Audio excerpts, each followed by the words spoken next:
The study door slams open. Tyler's fist is already swinging. I'm holding the drive with my stepmother's secrets, and his knuckles crack against my jaw. The mahogany bookshelf digs into my spine as I realize this isn't just about locking me away.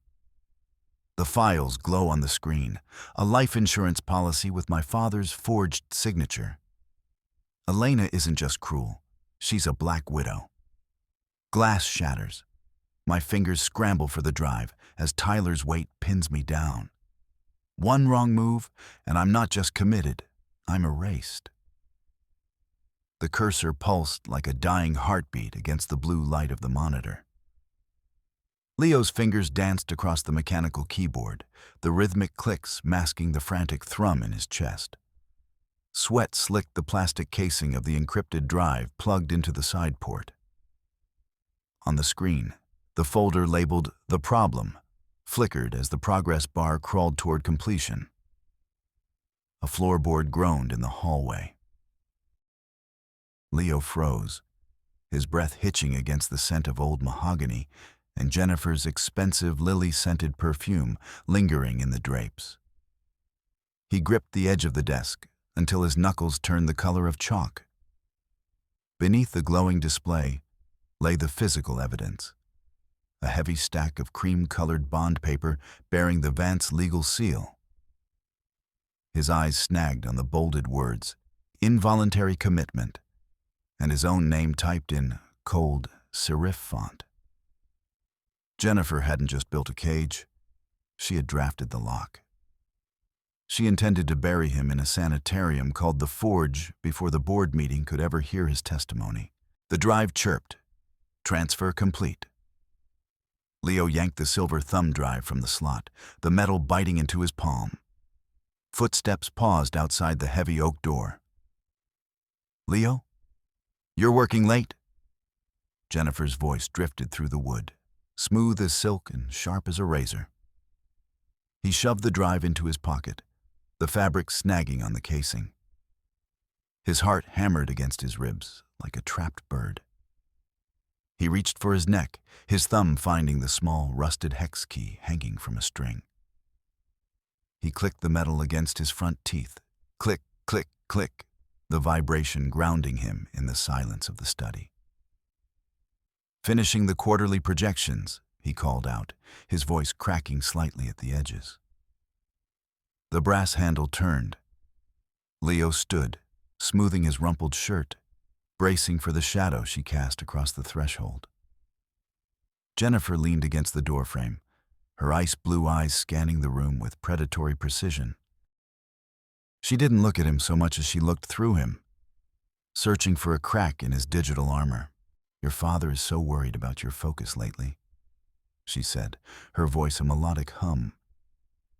"We really should consider the optics of your behavior, shouldn't we, darling? Staying up all night, talking to yourself. It's very ward-like." Leo didn't answer. He couldn't. The hex key clicked against his teeth again.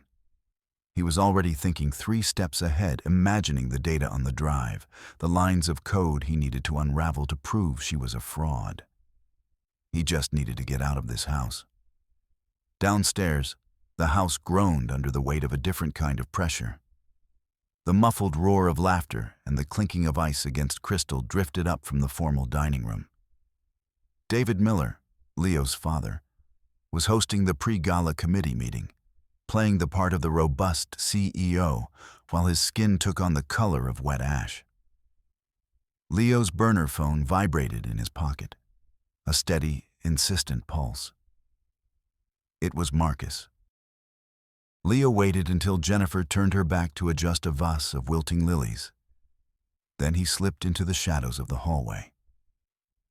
He retreated to the far corner of the upstairs gallery, pressing the phone to his ear. "I'm in," Marcus whispered, his voice accompanied by the familiar sound of a keyboard clattering in a basement miles away. "But the encryption on The Problem is thick, Leo. It's like a vault door with no keyhole. I'm going to need you to stay on the line while I walk you through a handshake. If we miss the window, The drive will wipe itself. I don't have time for a handshake, Leo hissed, his eyes darting toward the stairs. Jennifer is patrolling. She knows I was in the study. Listen to me, Marcus said, his voice dropping into that calm, technical drone that always settled Leo's nerves. The drive uses a physical trigger. You need to bypass the security strip by tricking the sensor. It's like jamming a bill into a vending machine to get a free soda. If you don't do it exactly when I say, we lose everything. Leo felt the cold sweat return. Below him, he heard his father's voice. Shaky, thin, a ghost of the man who used to take him camping in the Catskills. David was laughing at a joke he probably didn't understand, his mind clouded by the vitamins Jennifer insisted he take every morning. The injustice of it burned in Leo's throat. He wasn't just stealing data. He was trying to steal his father's life back from a woman who treated people like furniture to be rearranged. Okay, Leo breathed. Tell me what to do. Count of 3, Marcus said. 1, 2. The heavy oak door of the study slammed open before Marcus could reach 3. Leo spun around, his heart leaping into his throat. It wasn't Jennifer. Standing in the doorway was Tyler Smith, Jennifer's nephew. He was a wall of muscle in a cheap suit, his buzz cut catching the dim light of the hallway. He didn't say a word at first. He just stood there, invasive and looming, and began to crack his knuckles in a slow, rhythmic sequence. Pop, pop, pop. You're in the wrong room, kid, Tyler said, his voice a low growl. He stepped into the study, closing the distance until he was inches from Leo's face. The smell of stale cigarettes and cheap peppermint gum rolled off him. I can't find my watch. A gold Rolex. I left it right here on the desk, and now it's gone. I didn't touch your watch, Leo said, his hand tightening around the drive in his pocket. Click, click, click. The hex key struck his teeth. Get out of my way, Tyler. Search him, a voice called from the hallway. Jennifer appeared behind Tyler, her face a mask of concerned sorrow. Leo, if you're having another episode, if you're taking things again, we need to know, for your own safety. Tyler didn't wait for a second invitation. He lunged. The struggle was brief and violent. Tyler's hand, scarred across the knuckles, clamped onto Leo's shoulder like a vice. Leo twisted, trying to shove the drive deeper into his pocket. But Tyler was faster. He swung a heavy fist, the blow catching Leo in the ribs and sending him crashing against the mahogany bookshelf. Books tumbled around him, leather-bound legacies of a family Jennifer was systematically erasing. Pain flared in Leo's side, a sharp, white-hot heat that made his vision swim. Tyler reached for the pocket, his fingers thick and clumsy. Give it here, you little thief. Leo's hand brushed against a heavy glass award sitting on the shelf, a CEO of the Year trophy belonging to his father. He didn't think. He grabbed the cold, sharp edge of the glass and brought it down on Tyler's hand.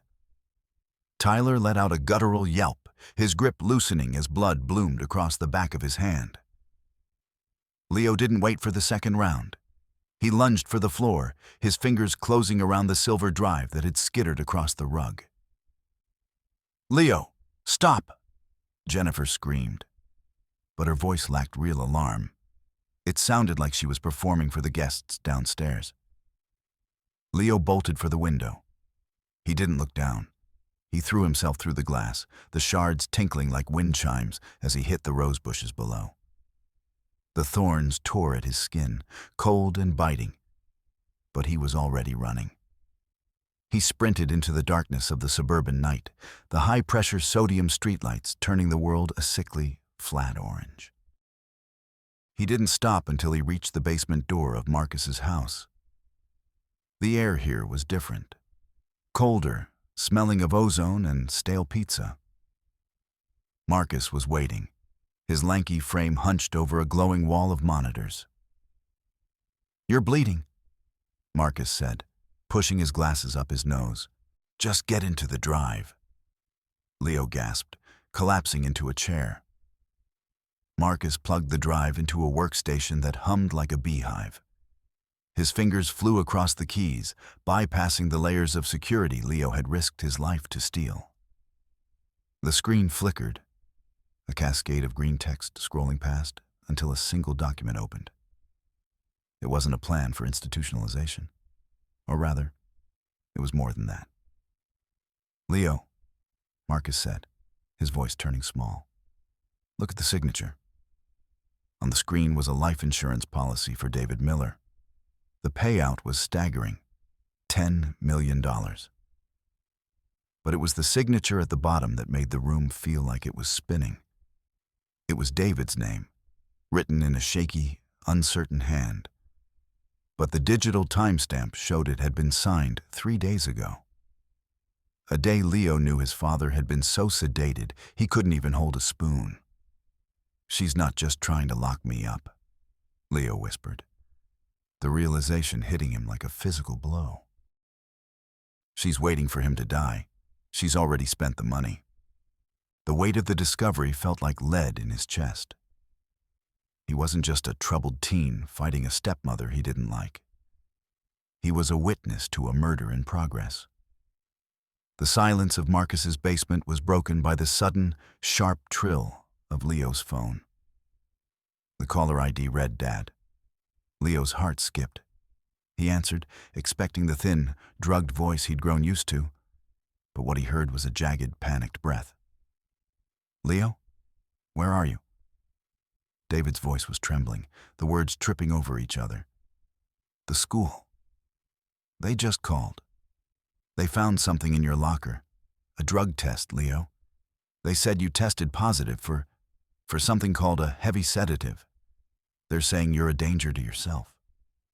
Leo felt the floor tilt. "Dad, listen to me. I haven't taken anything. Jennifer forged those results. She's trying to isolate me so she can—" "They're coming for you, Leo," David interrupted, his voice breaking. "Jennifer says we have to get you to the forge tonight. She says it's the only way to save you. Why would you do this? Why would you break our family like this?" The line went dead. Leo stared at the black screen of the phone. The trap had snapped shut. By forging a drug test, Jennifer hadn't just smeared his name. She had created a legal emergency that bypassed the need for a long commitment hearing. She was accelerating the timeline. "I have to go back," Leo said, standing up so fast his chair toppled. "Are you insane?" Marcus grabbed his arm. "Tyler is there. The police are probably there. You go back and you're going straight into a van." "I need cameras," Leo said, his voice flat and hard. "I need to record her. If I can get her on video admitting to the insurance fraud or showing how she's drugging him, the drug test won't matter. It's the only way to wake him up." He left Marcus in the basement and moved through the shadows of the neighborhood like a ghost. He avoided the main driveway of the Miller mansion, instead circling around to the back where the woods pressed against the property line. The trees felt hostile tonight, their roots reaching out like tripwires in the dark. He reached the basement bulkhead, a heavy metal door hidden behind a screen of ivy. He reached for his key, but as he slid it into the lock, it wouldn't turn. He tried again, forcing it until the metal bit into his thumb. The locks had been changed, all of them. Jennifer had erased his existence from the house in the span of an hour. He was locked out of his own life. He didn't panic. Instead, he dropped to his knees and began to crawl toward the ventilation duct near the foundation. It was a narrow, cramped space that smelled of damp earth and old cobwebs. He squeezed his shoulders through, the rough concrete scraping his back, until he tumbled onto the cold linoleum of the laundry room. The house was silent, but it was a heavy, expectant silence. He moved toward the stairs, but a flash of color in the corner caught his eye. Hidden behind a stack of detergent boxes, tucked deep into the laundry vent, was a small wooden box. Leo's breath caught. It was his mother's jewelry box, the one Jennifer had told David that Leo had stolen and sold for drug money months ago. He pulled it out, his fingers trembling. He expected to find the pearls, the sapphire ring, the small gold locket that held his mother's picture. But when he clicked the latch open, the box was empty of gold. Inside was a single, crumpled slip of paper. A receipt from a pharmacy in the city, dated 2 weeks ago. Subverted. Leo smoothed the paper out, his heart racing with a sudden, sharp hope. This was it. This was the smart move he'd been looking for. If he could prove Jennifer had been buying high-end sedatives, the kind that wouldn't show up on a standard screen but would mimic the symptoms of early-onset dementia, he could blow the whole thing wide open. He didn't need a hidden camera. He had the paper trail. He felt a wave of relief wash over him, his shoulders finally dropping from their defensive hunch. He had her. He would take this to the police, show them the empty jewelry box she'd used to hide her tracks, and the nightmare would end. He stood up, clutching the receipt like a holy relic, and turned to head back to the bulkhead. He could almost taste the victory. He imagined the look on his father's face when the truth finally cut through the fog. He was halfway across the laundry room when the overhead light flickered once and died. In the sudden, thick darkness, the smell of expensive cologne and antiseptic filled the small space. "You really shouldn't be here, Leo," a voice said. It wasn't Tyler. It was Dr. Aris Thorne, Jennifer's family physician. Leo froze. "I have the receipt, Thorne. I know what you've been selling her." "Do you?" Thorne's voice was calm, clinical. A small penlight clicked on, illuminating the doctor's silver hair and impeccably white lab coat. He was holding a syringe, the needle glinting in the narrow beam of light. "You found a box that your father already believes you stole, and inside it, you've placed a receipt for a medication that you have been seen taking at school. Jennifer was so concerned, she asked me to come over and help you transition to the facility quietly." The truth hit Leo like a physical blow to the stomach. The receipt wasn't evidence against Jennifer. It was the final nail in his own coffin. She hadn't left it there by accident. She had planted it, knowing he would come back, knowing he would find it. If he was caught with that receipt in that empty box, it wouldn't prove she was poisoning David. It would prove Leo was a thief who was self-medicating with stolen prescriptions. He hadn't found the smoking gun. He had walked right into a frame-up. "I'm not going with you," Leo whispered, his knees feeling weak. "I'm afraid you don't have a choice," Thorne said. He stepped forward, his movements practiced and efficient. "Don't you feel that your grip on reality is slipping? The paranoia, the breaking and entering. It's all very textbook." Thorne lunged. Leo pivoted, the syringe grazing his arm as he scrambled toward the stairs. He didn't go for the bulkhead. Thorne was blocking it. He ran up into the main house, his socks sliding on the polished marble of the kitchen floor. He could hear Thorne's heavy footsteps behind him, punctuated by the rhythmic thud-thud-thud of the grandfather clock in the foyer. Leo burst through the French doors onto the back porch, the cool night air hitting his face like a slap. He didn't look back. He leapt over the railing and sprinted into the woods, the dry leaves crunching like breaking bones under his feet. He ran until his lungs burned, until the lights of the mansion were nothing but a sickly orange glow in the distance. He collapsed against a tree, his fingers digging into the dirt. He still had the receipt in his pocket, but it felt like a curse now. He pulled it out, squinting in the moonlight. He looked at the name of the medication again. Versed, a powerful sedative used for conscious sedation. He realized then that he'd been looking at the problem all wrong. Jennifer wasn't trying to kill David with a single blow. She was microdosing him, keeping him in a state of perpetual brain fog, so he would sign whatever she put in front of him. But the gala, the 50th birthday celebration, was only hours away. That was the deadline. That was when the stress of the party, combined with a lethal dose, would cause the accidental heart attack. Leo stood up, his jaws set. He couldn't go to the police. They would just call Jennifer. He couldn't go to his father. David was too far gone to listen. He had to infiltrate the gala. He had to stop the heartbeat before it stopped for good. The night of the gala arrived with a deceptive elegance. The Miller mansion was transformed into a glittering palace of glass and light. With valet drivers in white gloves whisking away luxury SUVs and caterers buzzing through the kitchen like worker bees. Leo stood in the shadows of the garage, wearing a stiff, ill-fitting white shirt and black trousers he'd borrowed from Marcus. A fake catering staff badge was pinned to his chest, a masterpiece of Marcus's digital forgery. "You're in," Marcus whispered into the tiny earpiece tucked into Leo's ear. "The security guy, Chen, he's counting tiles in the foyer.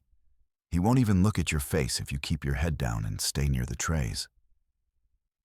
"I'm going to the AV booth," Leo said, his voice a low murmur as he picked up a tray of champagne flutes. The smell of the kitchen was overwhelming. Seared beef, expensive wine, and the sharp, acidic tang of vinegar.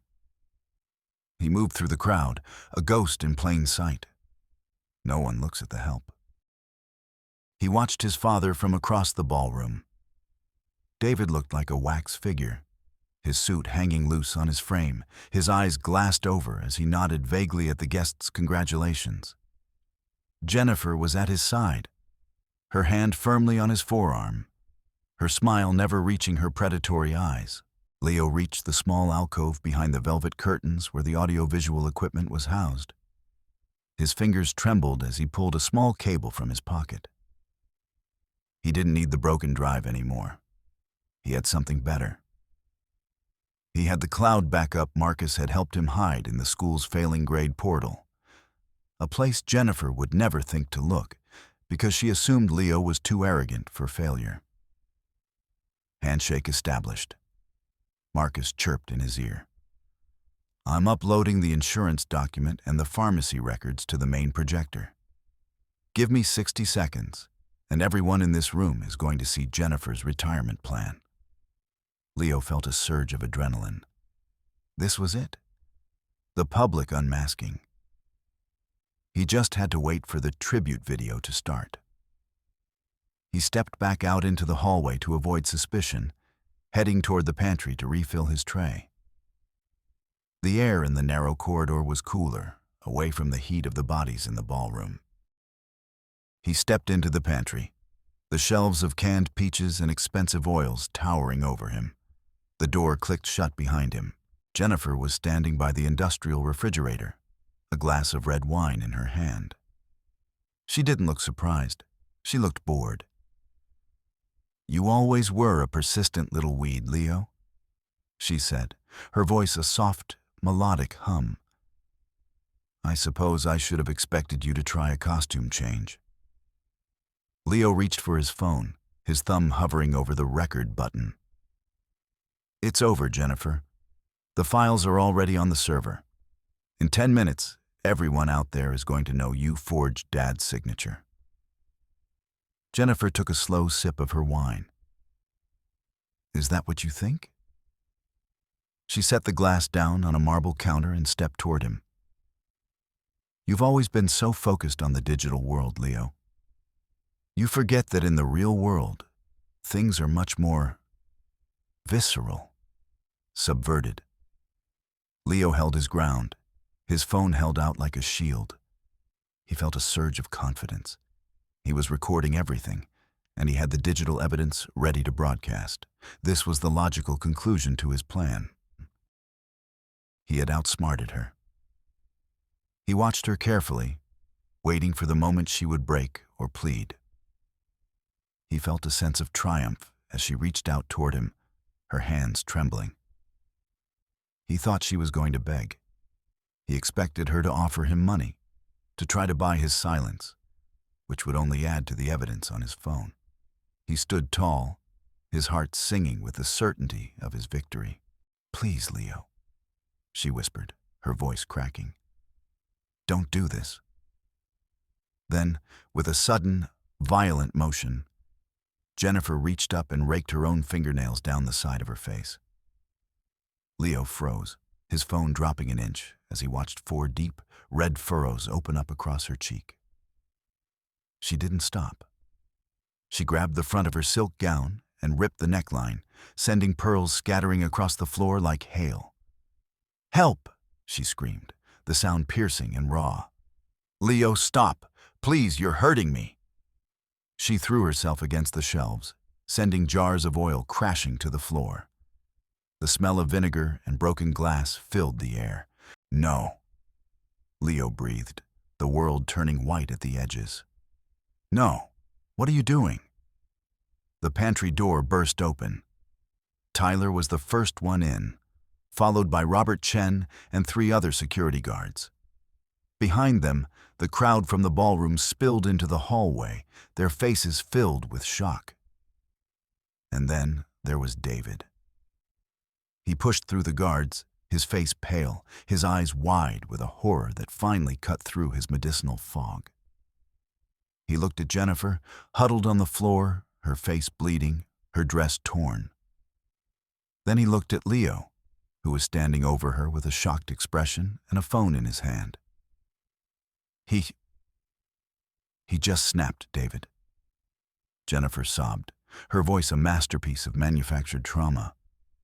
"I told him he needed help, and he attacked me. He said he'd kill us both before he let us take him to the hospital."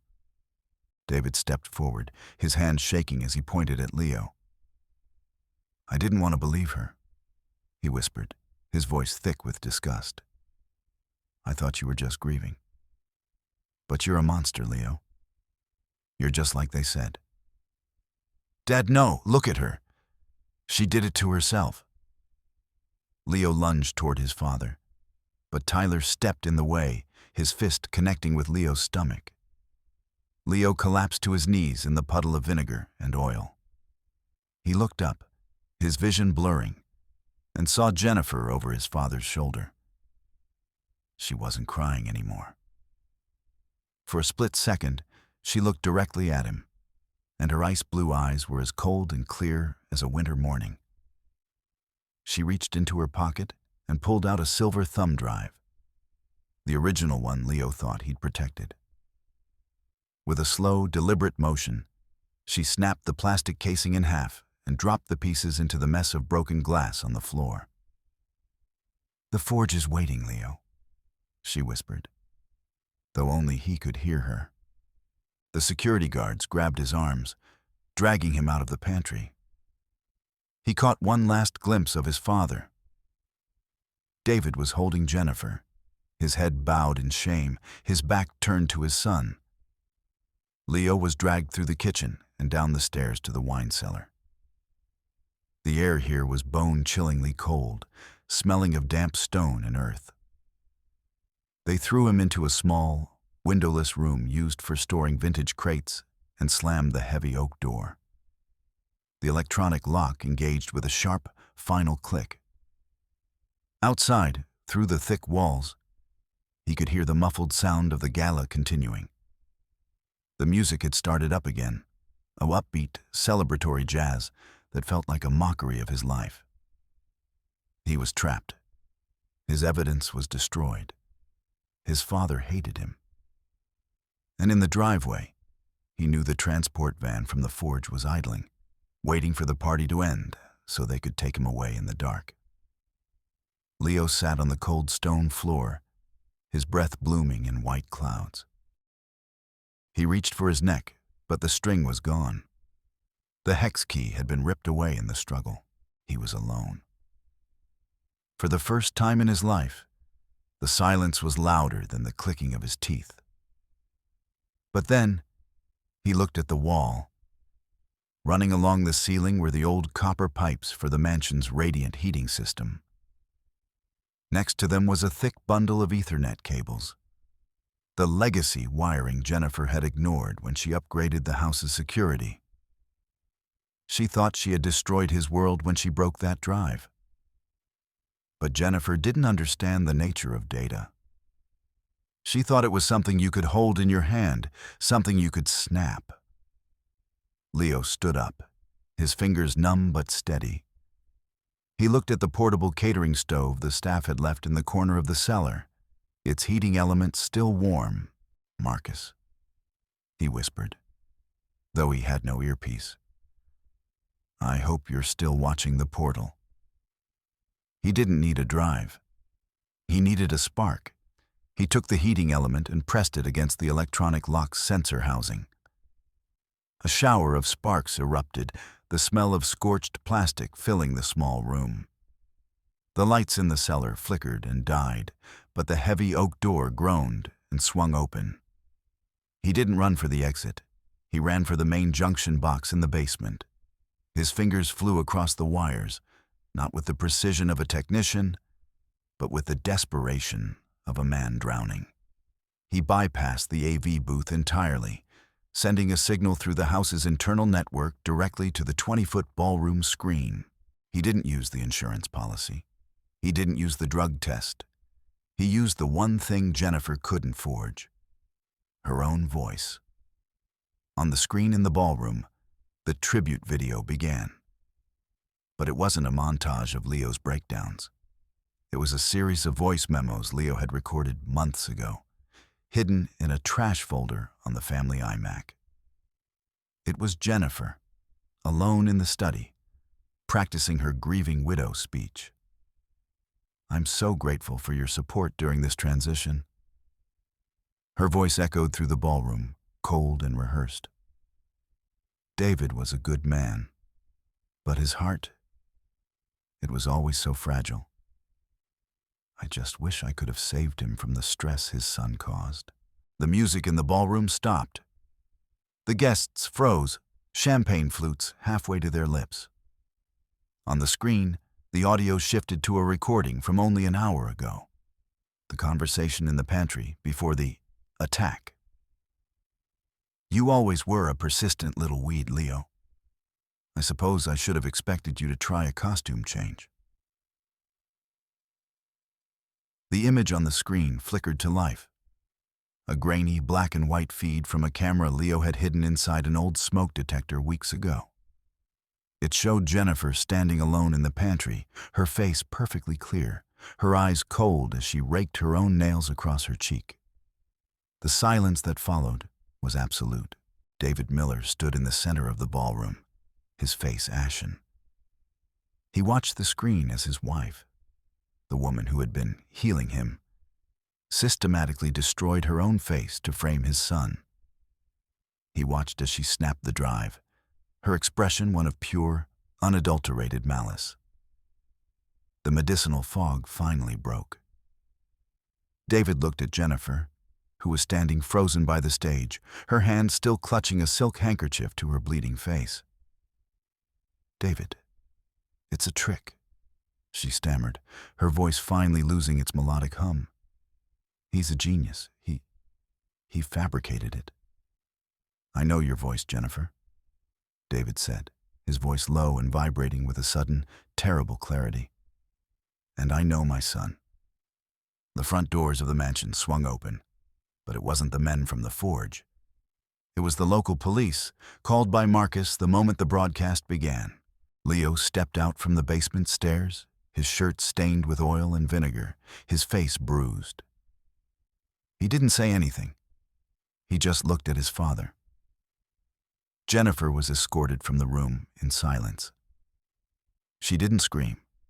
She didn't fight. She just watched Leo as they led her away, her ice blue eyes finally showing a flicker of something like respect. The respect of one predator for another who had finally bested them. The gala dissolved into a blur of flashing lights and hushed whispers. The perfect suburban night was over.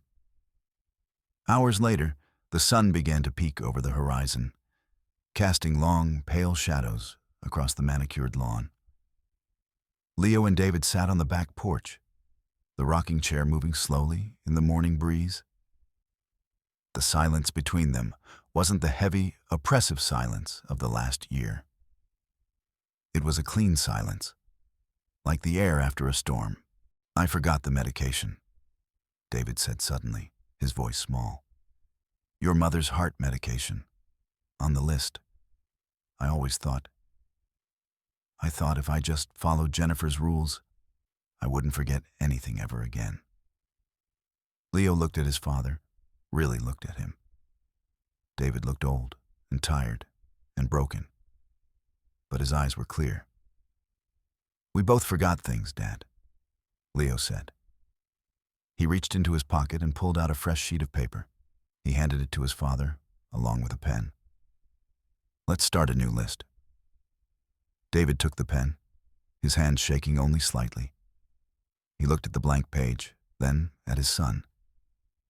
For the first time in years, he didn't look away. The perfect life was gone, replaced by the wreckage of the truth. But as the sun rose over the identical mailboxes and the synchronized sprinklers, Leo Miller finally stopped clicking the key against his teeth. He didn't need the sound to drown out the world anymore. He was finally, truly heard.